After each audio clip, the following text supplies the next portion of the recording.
This right here on the screen behind me, this is a giant replica of an idol to Athena, the Greek goddess Athena, that sits in a replica of the Greek Parthenon in the very heart of Nashville, Tennessee. You walk up and look in, your mind goes down this line, your eyes go down this line, and they meet at the statue. Yeah. You are drawn into the statue because the columns don't go from floor to ceiling. There's an awful lot of occult symbolism in your world. Here behind me, this on her shield is the face of Medusa with all the serpents coming out, peeking straight out at you. We're going to take a look at that. But in your world right now today, there is an awful lot of occult symbolism. Cult, some call secret society symbolism in your world today. Here in the form of a enormous statue to the Greek goddess Athena. That little creature is 6 foot 4 inches tall. Hey, young man, you about 6'4"? That little creature is as tall as you are, 6'4". I'm talking about the little one. The little creature in her hand right there, 6'4". Now I'd like to, if I may, draw your attention to this angel-looking character in our replica of a Greek idol of Athena's hand right here, this angel-looking character right here. Now, in the ancient world, whether you lived in Egypt or Babylon or at the time of the Greeks or Romans, you would bring homage, you would pay homage to the gods. You saw these gods as very real. But now you know the reason it draws you in. Yeah, and that is nearly 7 feet tall. 6'4". That little creature is 6'4". How tall is that man? Very real. Right on the other side of reality, in another dimension kind of real. Maybe as close as the air between your fingers real. But you would pay homage to those gods. What's funny to me is that in this modern age, you may still be paying homage to those gods. This angel-looking character in the hand right here is none other than the ancient goddess Nike, of course. The goddess of athletics. Perhaps we're still throwing incense on the fire to the ancient gods. The checkmark symbol right there is said to be Nike's wing right there. The magical Disney character Tinkerbell is also said to have been inspired by the Greek goddess Nike. We really have not actually left those ancient mythologies, if they be that, of old. Disney oftentimes seems to have an awful lot of mystical white witch, black witch in it, doesn't it? The Greeks believed in many monsters and strange creatures. One such monster is the griffin. It had the head and wings of an eagle, the tail of a lion. In its function, it was a guardian of treasure, like a dragon is a guardian of treasure, that made griffins an appropriate figure for the four corners of the Parthenon's roof. So when you see gargoyles on the top of the roof, that comes from these guys here, the griffins. A lot of people probably didn't even know this thing existed. We did a full walkthrough of it, and I wanted to go through. They did a very good job of holding to much of the ancient symbolism. Now, what the Parthenon is a temple on the Athenian Acropolis in Greece that is dedicated. This is its crumbling remains over here on the side. In fact, people actually travel from Greece to Nashville to come look at the replica that they built there. This is what the Greek Parthenon would have looked like in Athens. And the temple is dedicated. So to the Greeks, this would have been dedicated to the goddess Athena, who is would have been the daughter of Zeus. And we're just going to walk up. This is my first walk-in inside of this replica of a Greek temple.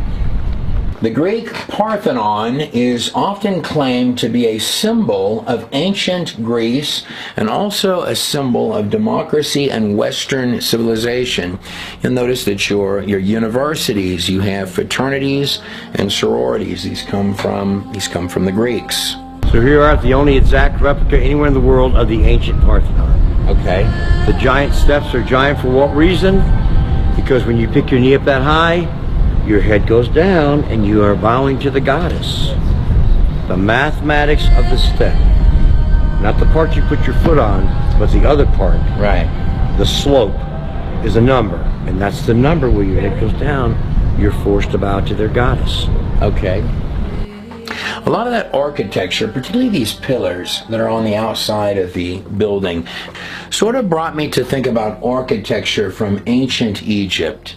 Now, here on this side, we have one of these fancy corrugated pillars that we see in the time of the Romans and the Greeks. And on both government and religious buildings, even of this modern age, we copied both the Romans and the Greeks in a great many of ways.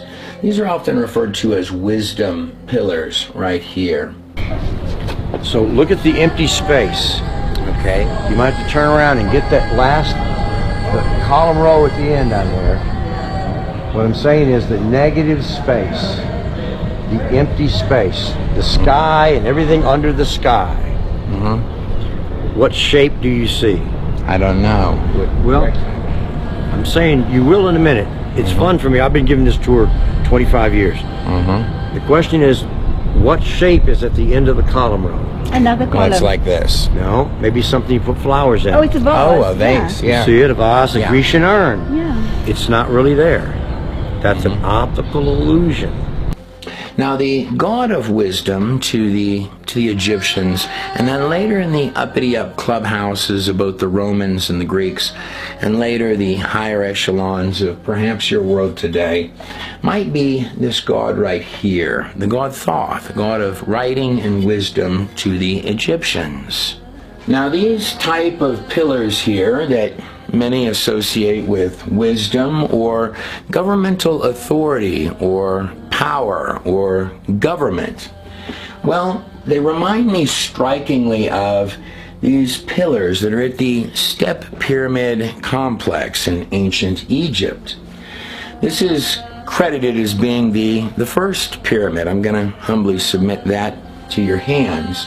But no matter the case, these pillars first probably appear. So we copied from the Romans copied from the Greeks copied from the Egyptians, and these pillars first sort of appear right there at that step pyramid, which was built by this unusual vizier named Imhotep, who many believe, myself included, was very, very likely the biblical Joseph.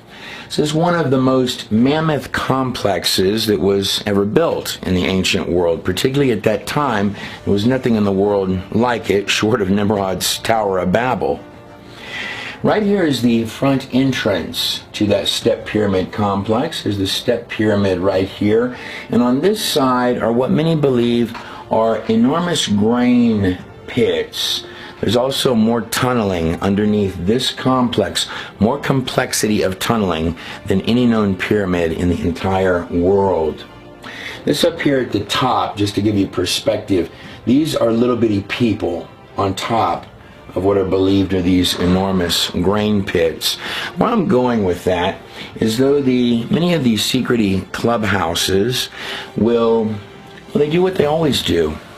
Take things that, in this case, God himself probably had a very strong hand in, and I can make a great case for that. And they take it and they sort of twist it, just like two different paths, light and dark. Now, if that be true, that this complex was built by Joseph, then that would mean that even those very pillars that would later be affiliated with pagan gods actually came from a biblical source, in this case, Joseph. More than this, it would mean that even the pyramid, given a pagan and occult meaning in this modern age, would have its origin in the biblical Joseph. Just going to submit that to your hands. But for the purpose of this moment, let's go in the direction of those witchy, secrety little clubhouses. And by the way, in the ancient world, they likened Imhotep, who built that complex with those pillars, to their god of wisdom, Thoth. In other words, they would have been likening Joseph the biblical Joseph, to the greatest God of wisdom that they had in Egypt. But let's go in the direction to the very heart of the pagan temples. But come on, let's go in. Okay, yeah, that sounds great. You know what's in here? No, not yet. Oh, that's more fun for me. Okay. I've been doing this tour for 25 years. Really? It is so much more fun if you don't know. Okay. Wait till you see. Come on this way. All right. Now this Greek Parthenon, it is, I want to read you this line down here. It's often claimed to be a symbol of ancient Greece, the Parthenon over here. And it's also a symbol of democracy and Western civilization. So the founding fathers of this nation, just like you have these ancient empires, you had Babylon, you had ancient Egypt, you had the Persians, you had the Greeks, you had the Romans, and they would have viewed this, the founding fathers of this land, who dedicated this land to the Lord. They would have viewed this as the coming of the new empire, a new empire of Western civilization and democracy. And they wanted to grab the good parts out of that. And just like all of those empires had developments, each one in its own accord. The Egyptians, for example, they're known for their pyramids. They're just simply known for their pyramids. And in this new empire, called the United States, a somewhat fledgling empire at that time, but one taking great victories, because there were great men of prayer in this land, in this place, beginning with your first president, George Washington. Well, what they wanted to bring together here in Tennessee, the Tennessee Centennial Exposition of 1897, they were doing a celebration for the 100th anniversary of Tennessee entering the Union, is what they were doing. So I had the best gig in town, let me tell you that. But look at this. Okay. This is what it looked like in 1897. Can you imagine? Have you never seen electricity? This is what you see. People didn't understand electricity. You know, it's just beyond their comprehension.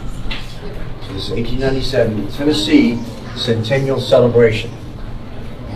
Here's that image that he's showing us right there as you enter that Parthenon building. Here's this original photograph taken in 1897. Here's the Parthenon as it was at that time. Your founding fathers of this United States would have viewed, so they did a pyramid and light bulbs here. It would have been mesmerizing in its hour and something people had not seen before. But more than this, the way that they would have viewed this is that this was an empire being birthed. This United States was an empire being birthed equal to or greater than the pyramids of ancient Egypt.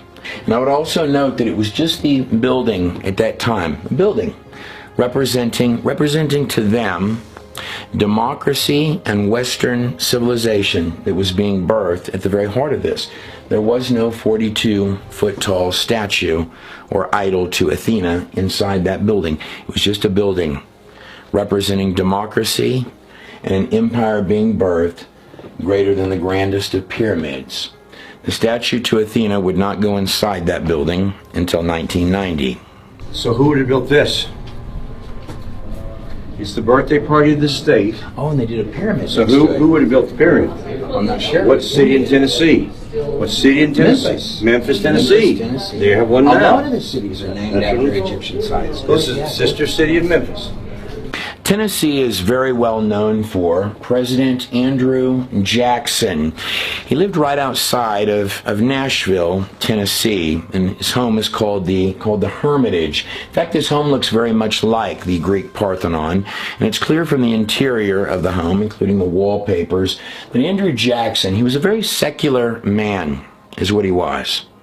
But he certainly envisioned this, if you just look at the walls of his home, as the come-all-be-all, the coming empire, greater than that of both the Romans and the Greeks, is how Andrew probably would have envisioned this empire that was becoming. Here we have a copy of Andrew Jackson's home. Right. The Hermitage. Jackson's home. Okay, so where was this at? It's in Hermitage. Okay, so it's this the copy of the Hermitage on these grounds in 1897. The first building complete, the woman's building, Right. He's really popular around here. Yes, he is. So Andrew Jackson's home with a little Parthenon on top. So kind of fun and games. Okay, I see. Fun and games, a little Parthenon on top. George Washington was the first president of the United States. He had no political party. Boy, wouldn't it be nice to go back to that. Andrew Jackson was the 7th president of the United States and the founder of what we today call the Democrat Party. Now, the reason that party was founded, according to the museums out there in Nashville, the Andrew Jackson Museums and the museum in his hermitage, is in his election, the sort of the banksters of his age, or the elites of his age, had cheated him out of his election. So it was believed by the common people that which was the truth, that he was cheated out of his rightful election, as he was he was the people's president. When it came time for the next election, after he had been cheated out of the presidency, the voter turnout literally doubled, and it was impossible to out-cheat how many people came and voted for Andrew Jackson the second time around. But the people really loved Andrew Jackson. In fact, he was called the people's president. The people cried out for Andrew Jackson. And he came back and he defeated the elites of that hour. He's well known for going head-to-head with the banksters of that age, and actually one of the few in history taking a victory against them. But within the hours, these were dangerous men that founded this nation. George Washington was a man that would go and he would pray before the Lord, and he would say, "Lord, if you just give me another day, I will hand freedom to these men." Andrew Jackson carried on, even as a secular man, he carried on that torch that was handed to him through the hands of George Washington. But one of the most powerful things that would take root from this United States and go forth, that would really spring up here, would be the most powerful thing that's ever existed in the history of the world: the medias. And here we have the Vanity Fair, the amusement park area. Yeah, the Vanity Fair. That's it's an English thing, but it's all about it's like Opryland, like Disney World. Yeah, but that's a magazine we have today, isn't it? Correct. Everything copied from the Greeks as we go upstairs. But yeah, that's what this is. Okay, yeah. It's an English thing. And of course, the birth of movies and motion pictures. Right. It's called 1897. Shooting the Chutes. And here's Mr. Edison's Mirage. So a movie theater, the first movie. You can come here and watch a movie. Edison didn't come. Oh, this was the first movie theater, or one of them. Correct. This is Thomas Edison's Mirage. Now, many of these incredible things that had never existed in the history of the world before, well, they're all kind of, the electric lights back there on the pyramid, they're kind of like fire. You can either do light or dark with it. And with a fire, you can either cook food or you can burn someone at the stake. But identical to every empire before it, you have the darkness that begins to slither in, and it always begins with a little bit, and then a little more, and then finally, it's a whole lot. And here's a haunted house. So in this restaurant, you have your dinner served on a coffin top table. Right. And the chandelier would be skull and crossbones. On this, and this was right next to this. All of this is the Centennial Celebration. So it's a haunted house. You pay your money. There's a ticket booth. You go in and get scared. Go in and get scared while you're having Inferno. Dinner. Yeah, the top table. Dante's Inferno. That's what it says. Dante's Inferno. It's all about that. It's all about night and morning, and the food came on coffins, and you had the skull and crossbones over for the chandelier. Correct. The chandeliers of the dinner tables. Now, what happens if we go upstairs and we head towards our enormous idol here of Athena? And by the way, the little goddess Nike in her hand is just a smidgen over 6 feet tall. But what happens if we head towards our idol of Athena here? And by the way, I'm very thankful to the city of Nashville for putting together these displays. They actually make great demonstration materials and give good examples of what these temples would have been like in their day. They went to great lengths for that. But in our world, if we sort of leave our foundations, our solid ground, and we head towards the idols. So out pops, born of Zeus's head, Athena. Yeah. Fully grown in all of her armor. This is a statue of the Greek god Zeus right here. To the Romans, it would be Jupiter. In his hand, he's got a scepter. By his side, he's got an eagle. And on this side, once again, we've got the goddess Nike in his hand. Athena is, what he's expressing to you is that Athena is born from a man. She's born directly from the Greek god Zeus. I told you men made these myths up. Like in the other room, the same here. They skip motherhood. This is how a man can have a child. You have to remember too, they didn't have cable TV.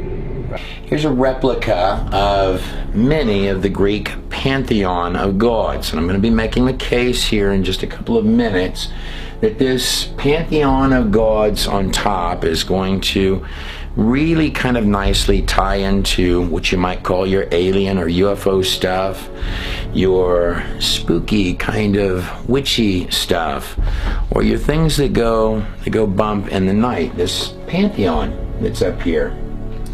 And that the Greeks, they really were copying things that go all the way back to the very days of Nimrod and to ancient Sumer and ancient Akkad. These are just a version of them that became more mythological over time. This is classical artwork that I've got on the screen behind me. To the Greeks, Zeus would be sort of the chief of their pantheon of gods. Zeus would be called Jupiter to the Romans.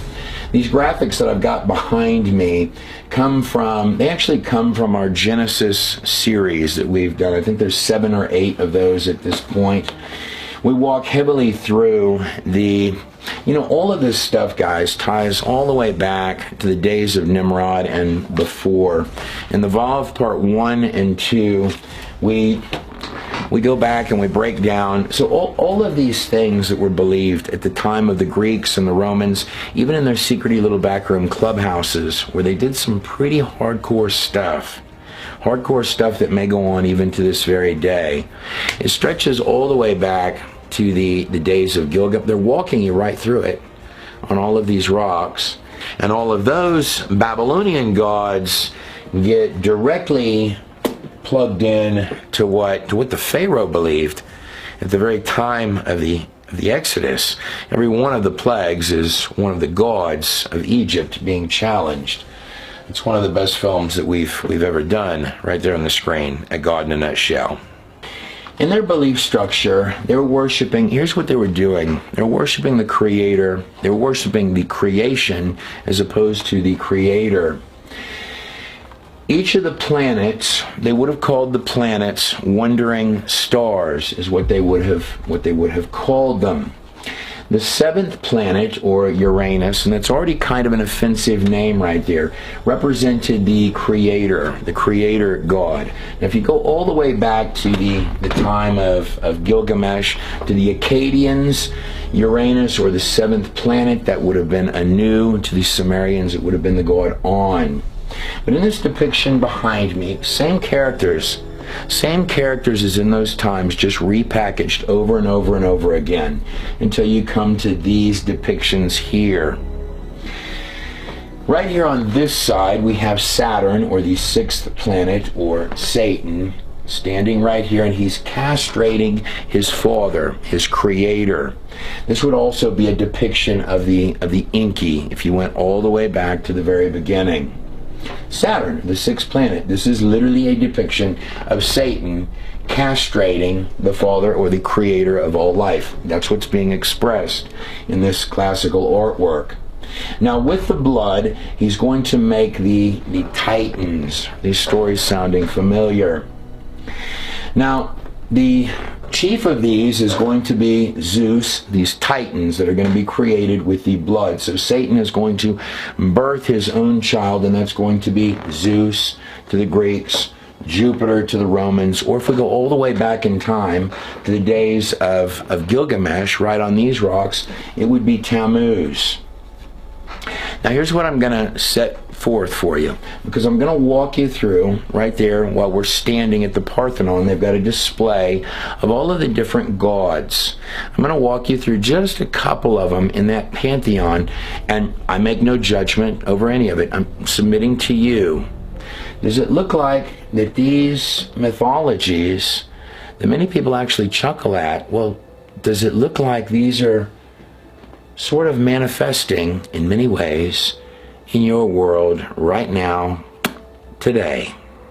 And right here, what we see seated is we see the Greek god Zeus sitting in his chair right here. This is the Supremo. He's at the pinnacle of the triangle coming up. The Greek god Zeus sitting right here. He is the come-all, be-all of the Greek pantheon of gods. Right next to him, we see Athena. So we see this one here with a hammer, the precursor to Thor that you may see in movies. And Zeus has inside of him, he has the embodiment of a woman is inside of him. This is interesting symbolism. In the Greeks, you find a lot of the highest form of love would be between a man and a man. And in this imagery here, he's got a pounding headache. This is actually where you get the term pounding headache from. And he's going to be hit on the head with a hammer. This is going to crack his head open, and he's going to give birth. So this is Greek imagery of a man giving birth, is what this actually is. And from him is going to come this winged character who's going to be Athena. So let's dive directly into our giant goddess Athena. And what kind of crown is this? It's an Olympic crown. It's what you won in the Olympics. You didn't get a gold medal, but you got the laurel wreath. So it's what you won in the ancient Olympics. Hey, one more thing about Nike or Nikkei. This is Tinkerbell. Now Athena, and there's the ion behind me, Athena is the goddess of war. Athena is the ancient Greek goddess associated with wisdom and warfare. She was later known as the Roman goddess Minerva. The Parthenon of Athens is dedicated to her, to Athena. Her major symbols, and this is what I'm getting to, her major symbols are owls, olive trees, and snakes. He's got a spear. The goddess of winged victory. Yeah. Goddess of winged victory. She should know with those shoes on. The goddess of winged victory. Who is it? Nike. It is Nike or Nikkei. She has the wing, the swoosh, and here it is. Yeah. It is the tip of this wing. That's what she wears on swoosh. That's what you have at home on your jacket or your socks. You wear those socks to be victorious, and it must work. Tiger Woods, victorious. Well, not so much lately. Michael Jordan, victorious. How victorious has Nike been with that little marketing thing that they do? This up here on this coin is one of the symbols of Athena. I'd like you to notice it's an owl. Owls are often recognized as a symbol of wisdom. Sometimes they're printed on your books. And funny enough, a lot of people, when they had these alien abduction experiences, they will remember having seen owls. And what you're dealing here with Greek mythology is characters oftentimes that come out of this other dimension of gods and goddesses. In fact, on the top of their temples, they'll be painting the gods and goddesses of the Greeks sort of floating around in the clouds.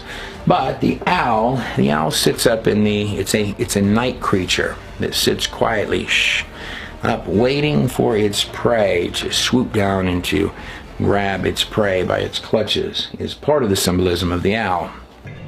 It's all an optical illusion. So one more thing about Phidias, there was a pool of water here. Yes. So you had a reflecting pool. So if you came in there was the ancient world, correct. Here. You had a reflection of the right. This statue reflecting in the water from this door. Got it. That was the presentation in 430 BC. it's worthy of note what he's trying to tell you here. So in the actual ancient Parthenon, where this idol would have been, in front of the idol, there would have been an enormous pool of water as you entered the doorway. So you would have seen the idol standing upright, and you would have seen it also in the reflection pool below. As above, so below. Here behind me on the screen, we've got the obelisk that we find at Washington National Monument. So the obelisk is standing upright, and we see the reflection of the obelisk pointing downwards in the reflection pool below. A lot of DC is very well established to have been laid out by the orders such as the Freemasons.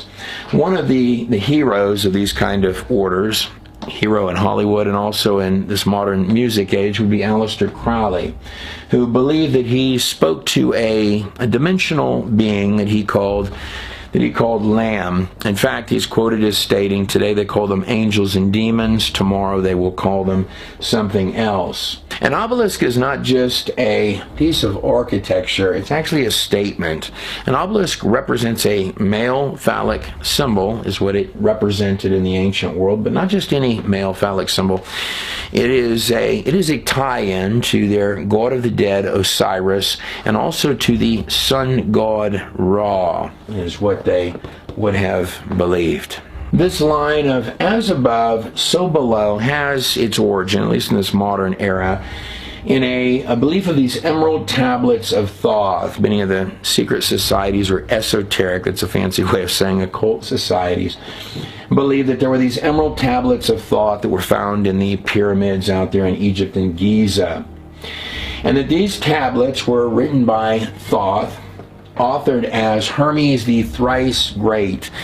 It also goes on to state that he lived 3,600 years, I believe, so notice the 3 and the 6s. Hermes the Thrice Great, a legendary Hellenistic combination of the Greek god Hermes and the ancient god, Egyptian god of wisdom, Thoth, like the artifact that I have, or the replica of the artifact that I have in my hand. In fact, in your modern textbooks, it draws a lot from these ancient occult beliefs. Much of your sciences and your history is drawn, more than many people know, probably more than even those societies know, comes from a lot of ancient occult beliefs. A reflection pool, well, if it's got an idol right in front of it, so the reflection of the idol will be in the shallow water in front of the idol. Here behind me on the screen I have Sir John Dee. He was the head intelligence officer under Queen Elizabeth for the British Empire. That's quite a title. On his intelligence work, he would sit in the top of the castle, and he would do what's called scrying. In fact, he's commonly credited with popularizing what we know today as the crystal ball. Now, scrying is you would look in a pool of water, Dee would look in a pool of water, and he was talking to the spirits, was the intelligence work he was doing. If that was intelligence work back then, do you think they still do that as intelligence work now? I'm going to back out of that subject. This might be termed in a Disney-ish fashion as through the looking glass. What I have behind me on the screen, this is an old Halloween ad that we have here. Reads on the bottom, on Halloween, look in the glass, your future husband's face will pass. Right over here we have a witch's shadow in the back of the image. These concepts are not new, and they draw all the way backwards to both Babylonian and Egyptian occult, is how he was getting his intelligence. At the beginning of it, Dee was stating that he was communicating with angels. By the end of it, he was repeatedly crying out, these things are not angels, they are demons. I have the kind of alienish looking critters peering in from the sides of the screen because, in my humble opinion, in doing this quite a lot of years, if it's not a laser deception taking place in the skies or some kind of a military thing, if you actually are dealing with something otherworldly, well, the UFO phenomenon from the very get-go was that you had something appearing and disappearing in the skies. So the question really would become, where is it when you don't see it? My humble opinion would be that the otherworldly things in the skies are probably the same voice talking as the otherworldly voice coming right through the Ouija board. Taking this a stage further, the actual messaging is even the sciencey sounding messaging sometimes. With the alien stuff, that's a sciencey word. They would have in that time called them spirits or demons.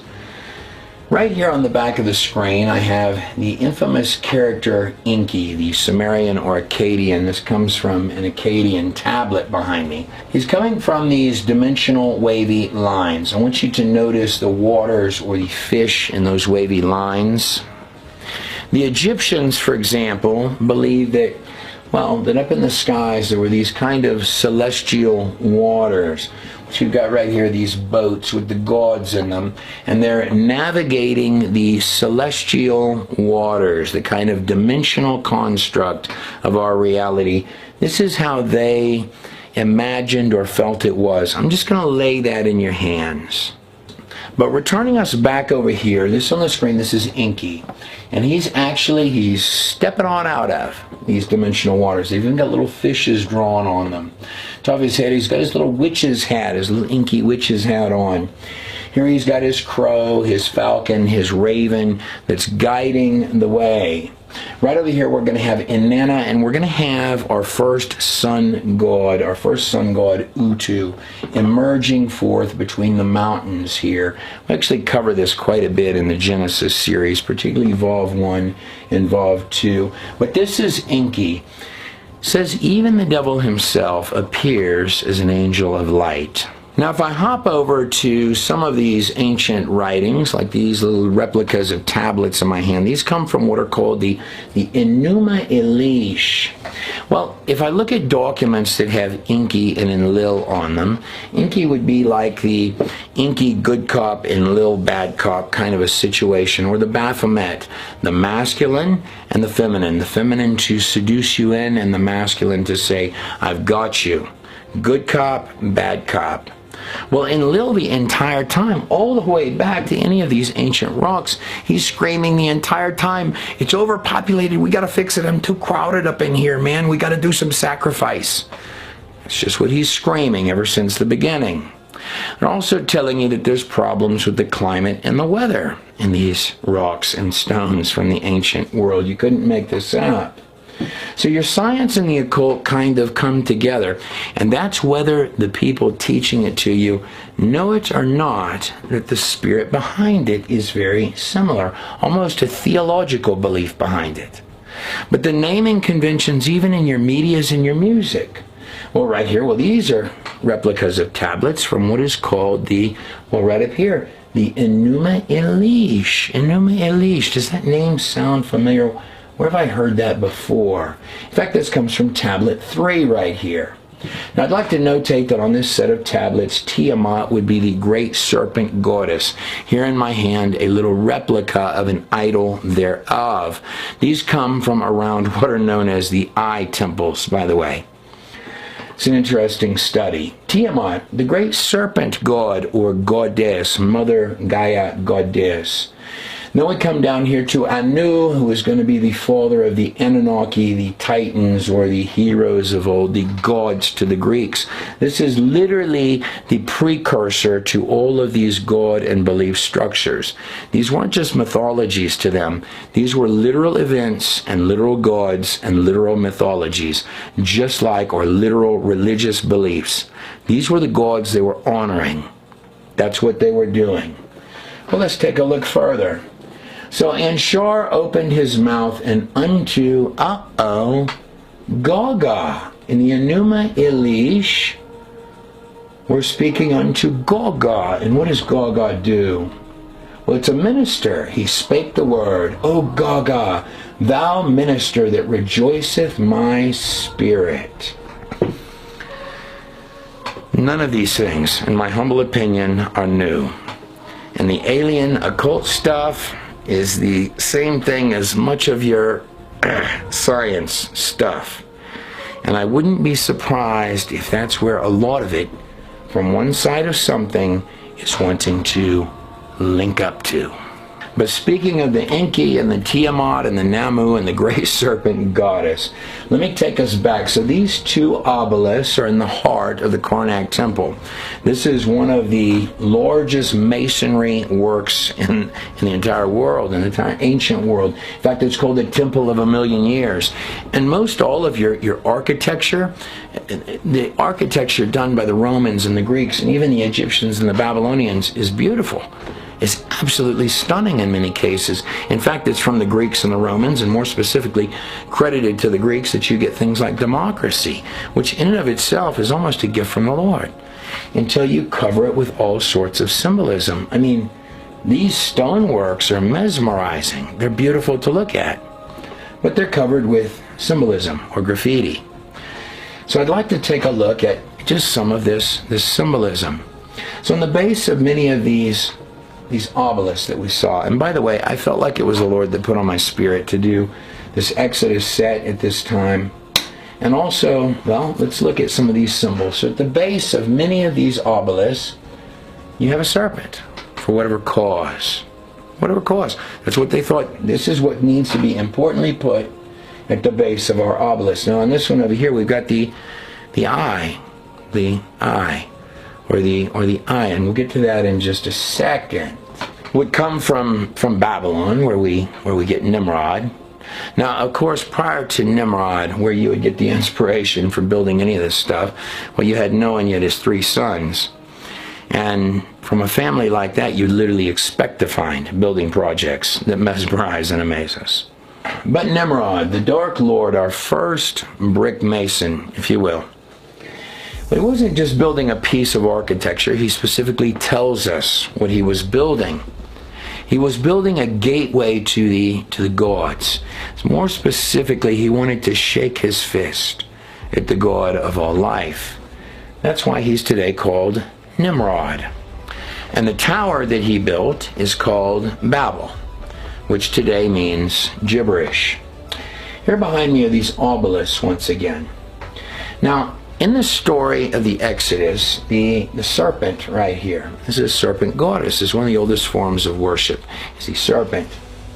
The base of some of these, or actually quite a lot of these obelisks, there is a serpent. That's just what they thought to put. Now when Moses and Aaron went in before the Pharaoh, this wasn't one of the plagues, this was a message.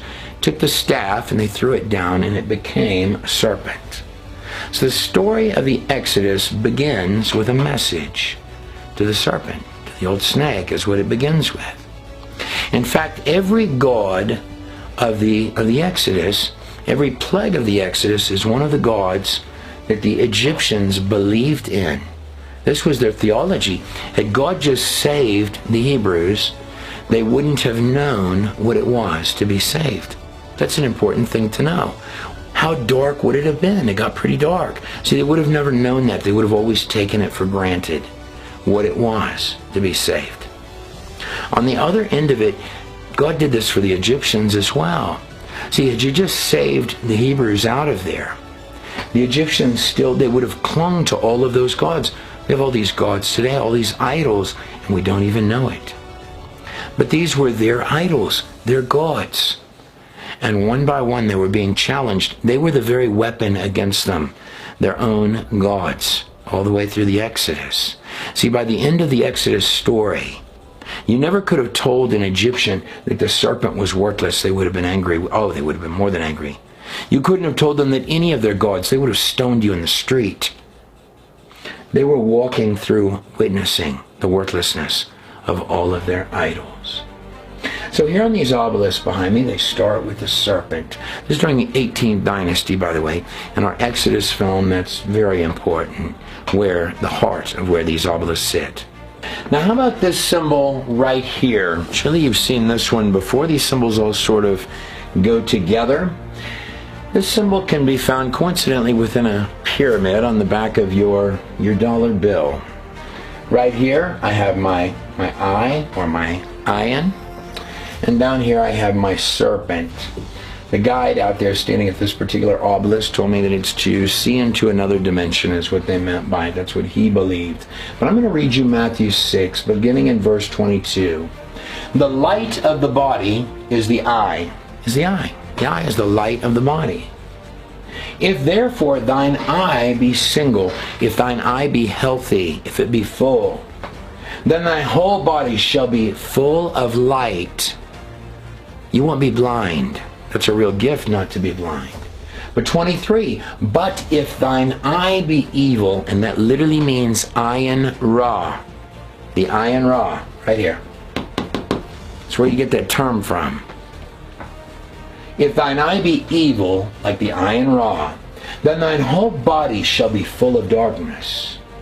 If therefore the light that is in thee be darkness, then how great is that darkness?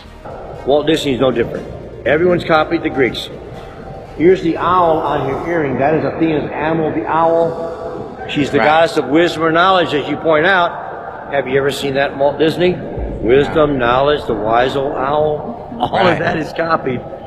In short, a reflection pool, as you would have originally had in front of this giant idol to Athena or an idol to Zeus, but this particular idol here in the ancient world would have been right here in front of the idol, so you would see the idol above and below in the shallow waters of the reflection pool below. And this would have been for the aristocrats of that hour. In fact, the secret societies that you have today largely draw from, were perfected by both the Greeks and the Romans. And they were drawing from Egyptian, Babylonian, and even before that, Sumerian practices, going all the way back. In the case of the Freemasons, you're going all the way back to the first Mason, who would be Nimrod. So the idol standing there, reflecting down in the pool below, with the torchlight on both sides, it would be having the drink and the pharmakia, the drug, the black magic sex party, maybe occasionally a little ritual sacrifice, otherwise called murder. Most all of these strange beliefs and practices of gods, giants, and demons are going to find their origin in the occult back at the events of Mount Hermon, where the fallen angels made entrance in both Genesis 6 as well as in Enoch 6. Here behind me on the screen is what's known as Pan's Grotto. It's at the very base of Mount Hermon. It's where both Greeks and especially the Romans, the uppity-ups of that time, would come in, and they did hardcore human sacrifice, child sacrifice. That has a very long history. But they would do it in the mouth of this cave here that looks a lot like the mouth of the devil. This is an artist's rendering here of what that grotto, Pan's Grotto area, very likely looked like at that time. It would have had, well, a Greek or Roman style building looking very much like the Parthenon right in front of the cave. They would make determinations on whether Pan and the other gods were happy by how the blood would run out into the streams below. On this side, you would have a temple to Zeus. Zeus is the father of Athena, whose idol we've been looking at. The occult has a lot of dress up and a lot of mask wearing historically. This on the back screen, this is a mask that was discovered right out there in Israel, not far from Mount Hermon. This is a mask of the god Pan, the horned god Pan. On this side over here, I have the modern day Baphomet. The Baphomet is both masculine and feminine. The feminine to lure you in, and the masculine to say, I've got you, once it's drawn you in. It has the serpents, all of the spiritual entities in the occult at their most basic form are going to be reptilian, a lot of snakes at the base. This is what's coming up from the pants, where the private area would be, on our goat-headed Baphomet.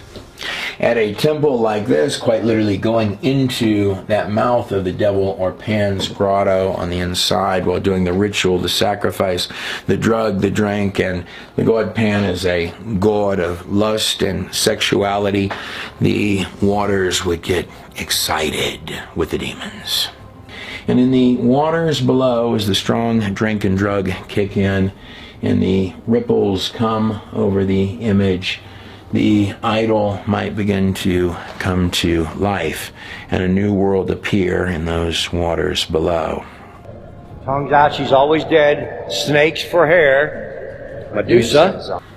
I know that the audio is a little jumbled here. What he's explaining is the symbolism of Medusa and all these serpents coming out of the head, and also the serpents he's going to point out on the wristbands of Athena, as well as the belt and the giant Gordian serpent right there by the shield.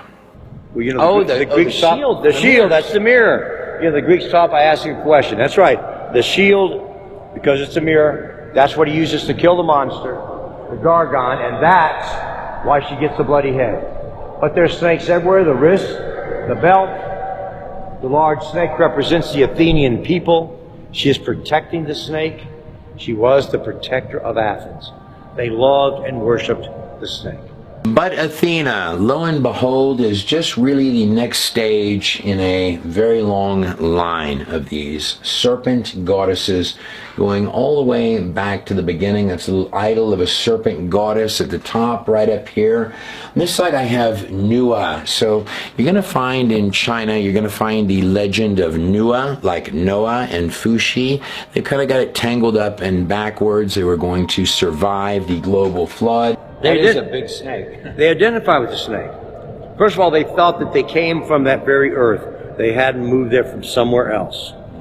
And then when a snake sheds its skin, what is that called when a snake sheds its skin?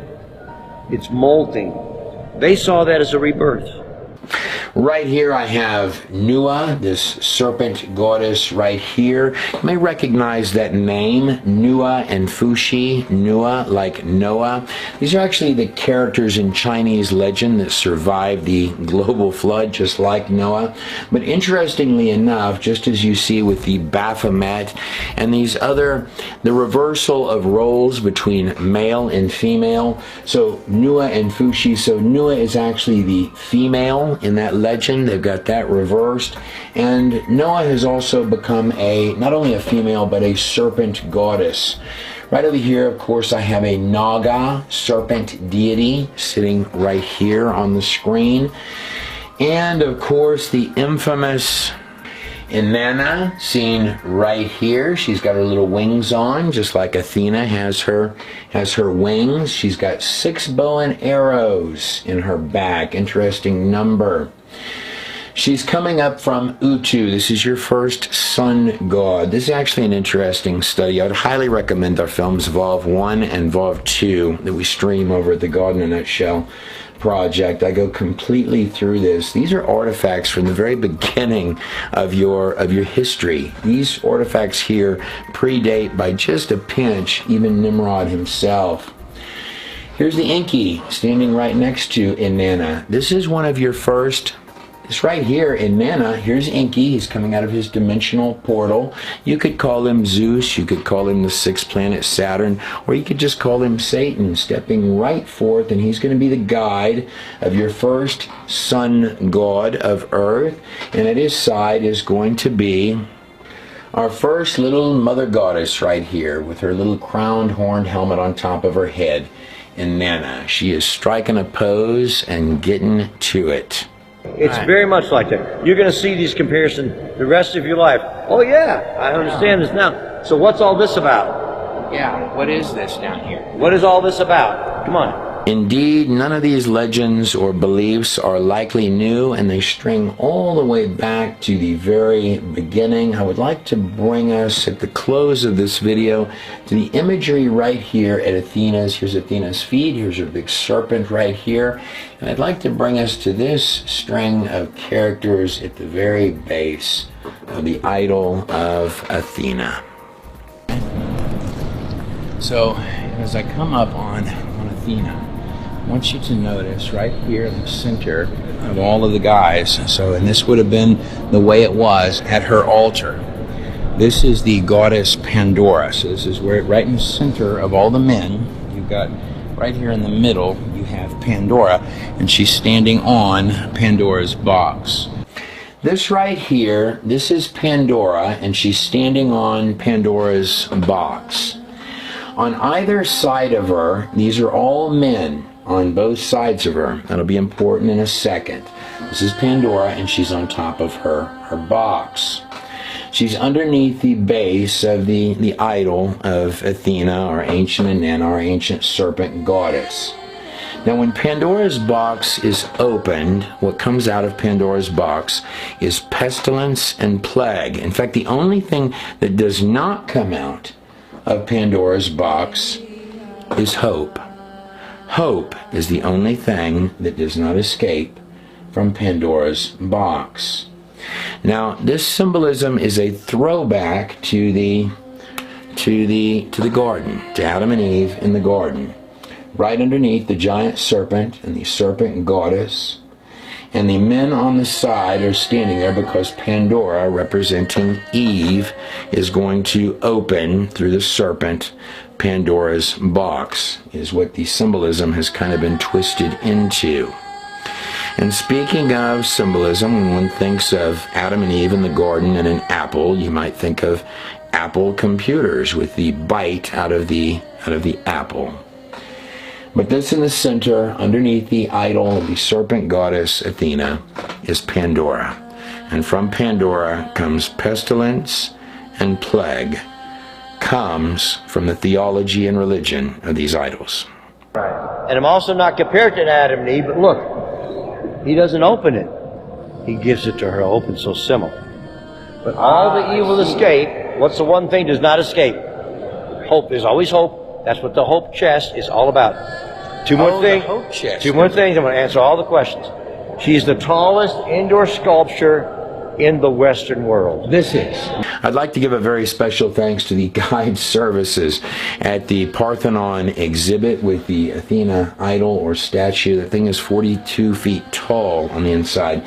Special thank you to the guide services at the Parthenon in Nashville, Tennessee. I'm going to be doing a follow-up to this particular video, which will at least be available for streaming for our partners over at godinthenutshell.com. In fact, I'm probably working on it at the moment you're watching this particular video. I want to go through, it was important to go through this part about some basis of some parts about the ancient gods and the ancient texts and their beliefs, because these tie in. Where you start at in the book of Genesis really comes full circle to where you end in the book of Revelation, and also ties into all of these ancient gods and beliefs that I'm arguing are still with you right to this very day. So in Revelation chapter 2 and 3, it goes through these 7 churches. Yohanan, or John, is told in a vision, he's told that to record the things which are, the things which thou hast seen, the things which are, those are the 7 churches, and then the things which come metatauta, or hereafter. Now, these 7 churches are commonly referred to as church ages. It's also taught that, well, within these 7 churches, there are many opinions on where we are at in biblical prophecy, but I want to go through a few of them. For example, number 4 down here is commonly compared to the Roman Catholic Church. That would be the Church of Thyatira, seen right here, number 4. The one just above it, and why I wanted to tie it in with that idol of Athena, it goes really well with Pergamus. That's number 3. That's the compromising church. That's also the physical location of the church of Pergamus. So each of these were physical churches that John wrote to. And each of these letters sort of represents church ages. But the physical church where Pergamus was, the compromising church, you're going to find a tie-in between right now where your world leaders meet, the place of CERN, and also what's described as the seat of Satan. I want to be talking about that. Skipping right over here to Thyatira. Well, Thyatira is a church, according to those pages, that really, really loves all of that pagan stuff. I would bring you here, speaking of imagery of the serpent, it really hasn't left you in so many ways. In fact, if you wanted to go to a service in a giant serpent, you could go no further than Vatican City and its audience hall, seen behind me. Now, many have looked at this strange artwork that's actually the backdrop in that audience hall that's shaped like a giant serpent. And this is a creepy looking image that's coming forth here. I guess the description the church gives for this is Jesus emerging forth from some type of nuclear explosion. Funny that that's the imagery we would want displayed on the back. But this image here, notice the waviness of the lines coming out this dimensional area and coming forth. And many people will take the head of this thing, and it makes a reptilian character. I'd like to talk about these churches, and specifically the sixth one, which I'm going to make an argument you may be in right now, and that may be a better thing than you might think. That has good news in it, if that be the case. I'm going to hit pause on that. But turning a second to this large sculpture, or whatever you may call it, back here at the Catholic Church, well, it honestly strikes me a great deal. There's a lot of different tablets that display Inky coming out of his dimensional portal. And on quite a few of them, you've got the wavy lines coming forth, and you've got Inky coming right through the midst, which looks nearly identical to what the Pope has got right here in his, I guess you would call it the Serpent Hall. There's the Vav on the back screen behind me. But speaking of prophetic times, many have called this time period that we're in an Exodus time period where the waters will part. I believe that, and I actually believe those 7 churches in Revelation tie into that. I'd like to make a case for that for you. Over on the God in a Nutshell project, I'm working on that now. But at this very moment, speaking of waters parting, I believe that the Lord laid on my heart to go through to do the best job on any film that I have ever done. And this film that's on the screen behind me, called The Rise of Joseph. Here's a copy of it in my hand. For partners over at God in a Nutshell, you can stream our entire Genesis series. That's roughly 7 or 8 films, plus a whole bunch of others. But that Genesis series walks you through all of the ancient texts. And the Exodus, seen on the screen behind me, well, the Exodus is just quite simply the Exodus. I'm Trey Smith of God in a Nutshell. I want to thank you for watching this video. I'm Trey Smith of God in a Nutshell. God bless every last one of you, all of you, and your families on the other side of the screen.